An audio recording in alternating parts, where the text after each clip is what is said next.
అతని పేరు హుచ్చా బస్య. 45 బస్య మానసిక వికలాంగుడు. కర్ణాటక రాష్ట్రం బళ్ళారిలోని హడగలిలో రోడ్లపై తిరుగుతూ స్థానికంగా ఇళ్లల్లో భిక్షాటన చేసుకుంటూ బ్రతికేవాడు. భిక్షాటన చేసే బస్య ఎంత ఇచ్చినా కూడా కేవలం ₹1 మాత్రమే తీసుకునేవాడు. రూపాయి కంటే ఎక్కువ ఇస్తే అస్సలు తీసుకునేవాడు కాదు. ₹1 మాత్రమే తీసుకొని మిగతా డబ్బులు వెనక్కి ఇచ్చేసేవాడు. ఎంత బలవంతం చేసినా నిర్మోహమాటంగా నిరాకరించేవాడు. అంతేకాదు, బాస్యాకి అన్నం కడుపు నిండా పెడితే పుణ్యం వస్తుంది, తమకు మంచి జరుగుతుంది అని స్థానికుల నమ్మకం. దానికి కారణం ఎలాంటి వైకల్యం లేని అతని మనస్సు. శారీరక వికలాంగుడే కాని ప్రతి ఒక్కరితో మర్యాదగా నడుచుకునేవాడు. అత్యాశపరుడు కాదు. అందరినీ గౌరవించే గొప్ప మనసున్న, మానసిక వైకల్యంతో బిచ్చగాడిగా బ్రతుకుతున్న బాస్య అంటే స్థానికులకు కూడా ఎంతో గౌరవం. బాస్య ఏం మాట్లాడినా అది ఖచ్చితంగా జరుగుతుందనేది అక్కడి వారి నమ్మకం. ఉన్నది ఉన్నట్టుగా మాట్లాడుతాడు. కనిపించిన అందరినీ అప్పాజీ అని పిలిచేస్తుందట. అప్పాజీ అంటే నాన్న అని అర్థం. అందుకే బాస్య అంటే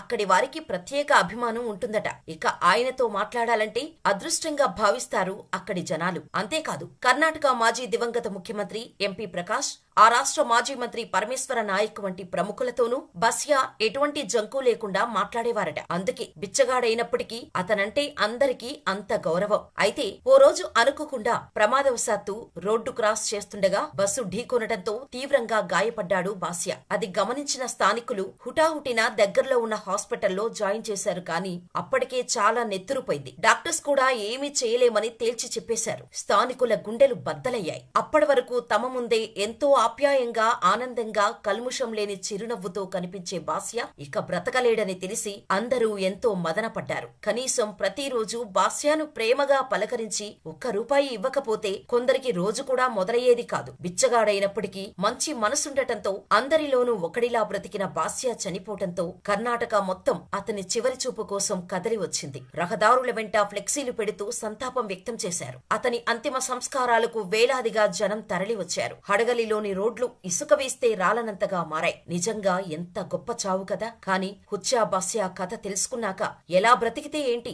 ఒకడి కడుపు కొట్టకుండా బ్రతకగలిగితే, మనసులో వైకల్యం లేకుంటే, అత్యాశ దరిచేరనివ్వకుండా గొప్పగా జీవించగలిగితే బిచ్చగాడైనా సరే భగవంతుడిలాగానే కనిపిస్తాడు. కోట్లు సంపాదించిన వాడు చస్తే ఒక్క పురుగు కూడా వాళ్ళ ముఖాలు చూడటానికి రావు. కాని ₹1 మాత్రమే బిచ్చగా తీసుకునే బస్య కోసం స్టేట్ మొత్తం కదిలింది. ఇదే రియాలిటీ, ఇదే నిజం. ఇది 2021 నవంబర్లో జరిగిన సంఘటన. మరి ఈ స్టోరీపై మీ అభిప్రాయం ఏంటో మాకు కామెంట్ చేయండి. ఇలాంటి మరిన్ని interesting stories, inspiring informational videos కోసం మన ఛానల్ ని సబ్స్క్రైబ్ చేసుకుని పక్కనే ఉన్న బెల్ ఐకాన్ కొట్టేసి నోటిఫికేషన్ ఆన్ లో పెట్టుకోండి.